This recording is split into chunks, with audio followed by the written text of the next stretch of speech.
Okay, let's talk about hydrogen. You hear about it all the time, right? It's pitched as this miracle fuel that's going to power everything from giant steel mills to massive cargo ships, all with basically zero emissions. But what's the real story behind all the hype? Well, let's dig in and find out. Yeah, that really is the million-dollar question, isn't it? Is hydrogen really the solution we've been waiting for? Or are we all just getting a little ahead of ourselves? There is so much noise out there, so today we're going to cut right through it. We're basing this whole breakdown on the latest data from the International Energy Agency's Global Hydrogen Review to see what's actually happening.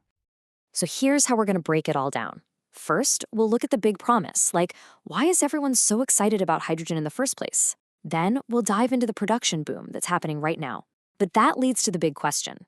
Where's the demand? Who's actually buying this stuff? From there, we'll get into a bit of a reality check on the bottlenecks slowing things down, and we'll wrap up with what the IEA thinks we need to do to unlock hydrogen's future. All right, let's get right into it. Part 1, hydrogen's big promise. So why is everybody talking about it? What makes it so special? Well, it really comes down to the really tough stuff. I mean, think about it. You can't just slap a giant battery on a cargo ship crossing the Pacific or plug a steel furnace into a wall socket. It just doesn't work. These are what we call the hard-to-abate sectors: heavy industry, long-haul shipping, aviation. They need a really dense, powerful fuel. And right now, low-emissions hydrogen, or fuels made from it, is one of the only games in town to replace fossil fuels. That's the big promise. Okay, so the promise is obviously huge. And believe me, the world has noticed. We are seeing an absolute surge in ambition and investment to build up the supply side of this equation. Seriously, what's happening on the production front is pretty staggering. But before we jump into the crazy numbers, let's just do a real quick breakdown of what we're talking about.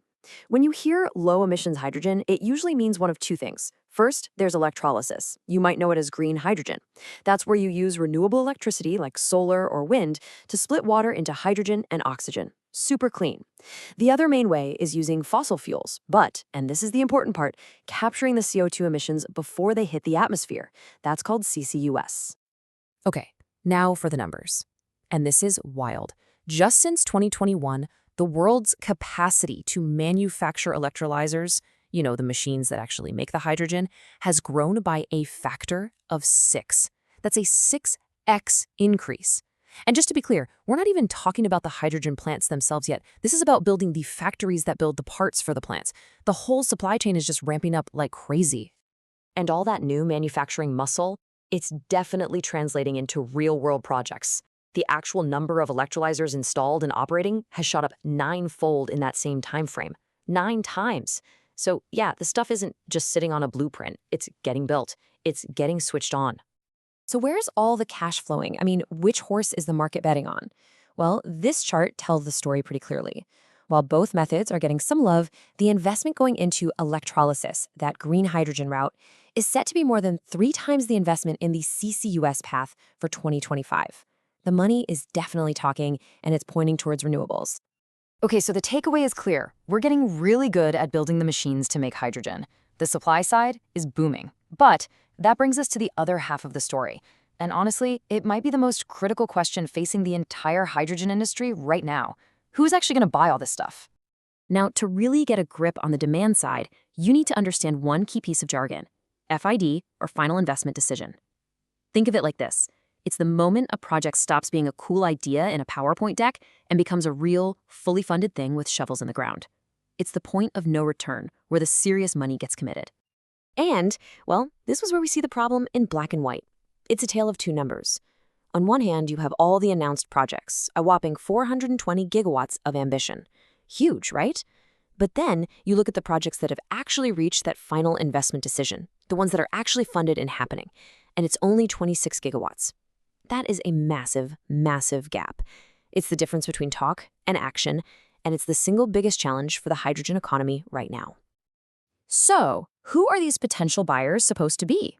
Well, there are some good signs out there.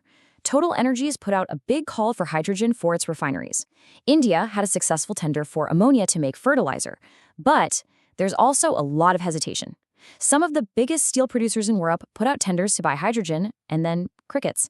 They haven't actually awarded the contracts yet. The demand just isn't locking in fast enough. And all this leads us to the big reality check. Why is there this huge gap? Why all the announcements, but so few final decisions? Well, the IEA points to a few major bottlenecks that are really slowing things down. And look, this isn't some abstract theoretical problem. This slowdown is having very real, very painful consequences for the companies on the front lines. I mean, just look at this. These are big players in the electrolyzer game. McPhy in France, facing liquidation. Nel in Norway, idling a brand new factory and cutting staff. Elogen canceled a whole factory project because the orders simply dried up. The folks who build the machines are really feeling the pain. So what's behind all this? The IEA breaks it down into a few key issues. First, there's just a lot of regulatory uncertainty. The rules of the game are still being written, and if there's one thing big money investors hate, it's uncertainty. Second, the infrastructure isn't keeping up. For example, a super important pipeline between Denmark and Germany just got pushed back by years. Third, and this is probably the biggest one, is securing buyers. You just can't get financing for a multi-billion-dollar hydrogen plant if you can't prove you have customers lined up to buy the stuff for the long term. And finally, let's be honest, these first-of-a-kind projects are just really, really expensive and risky without some serious government backing. And the IEA doesn't mince words here. They say, and I'm quoting, persistent barriers to final investment decisions and hydrogen production projects are causing delays and cancellations. So yeah, we're not talking about small bumps in the road. These are major roadblocks, and they're putting the whole momentum at risk. So it's a pretty critical moment, right? We have this massive promise, but progress is hitting a wall. So what's the path forward? Well, let's get into our final section, what the IEA says we need to do to unlock hydrogen's future and get this train back on the tracks. The IEEA boils it down to four main things. Number one, create certain demand.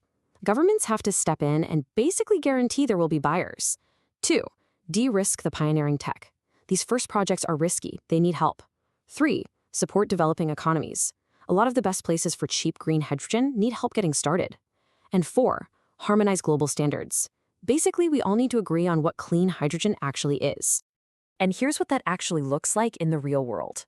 To create that demand, you could use policies like quotas, have the government commit to buying it, or offer long-term contracts to guarantee a stable price.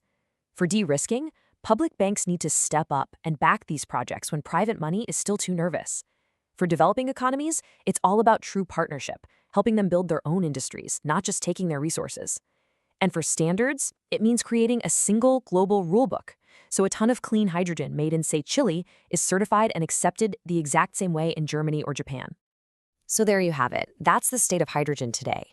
We've got this incredible boom on the supply side, but it's being met by a worrying silence on the demand side. The tech is there, the potential is undeniable, but the entire industry is standing at a crossroads. And really the big question is this: will the policies and the investments finally line up to bridge that gap? The next few years are going to be absolutely critical in deciding whether all this amazing promise finally turns into real, on-the-ground progress.